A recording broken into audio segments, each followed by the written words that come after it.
Taste the Daily.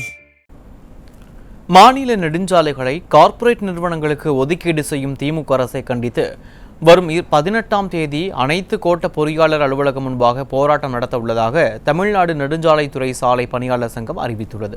இதுகுறித்து அச்சங்கத்தின் நிர்வாகி அம்சராஜ் சென்னை திருவல்லிக்கேணியில் செய்தியாளர்களிடம் தெரிவித்ததை இப்போது பார்க்கலாம். மாநில நெடுஞ்சாலை ஆணையம் 12,349 கிலோமீட்டர் சாலைகளை தனியார் கார்ப்பரேட் முதலாளிகளுக்கு குறைந்தது 300 கிலோமீட்டர் என்று ஒதுக்கீடு செய்து அதில் சுங்கச்சாவடி அமைத்து சுங்கவரி வசூல் வேட்டை நடத்துவதற்கு வழிவிடப்படக்கூடிய நடவடிக்கை மேற்கொள்ளப்பட்டு வருகிறது.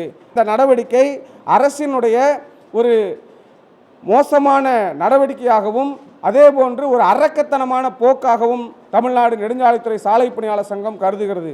இந்த நடவடிக்கையை கண்டித்து வரக்கூடிய ஆகஸ்ட் 18ஆம் தேதி தமிழ்நாடு முழுவதும் இருக்கக்கூடிய அனைத்து கோட்ட பொறியாளர் அலுவலகங்கள் முன்பு சாலை பணியாளர்கள் அரக்க முகம் படைத்த முகமூடியை அணிந்து கொண்டு குடும்பத்தோடு கண்டன ஆர்ப்பாட்டத்தை நடத்துவது என்றும் நாங்கள் தீர்மானித்திருக்கிறோம்.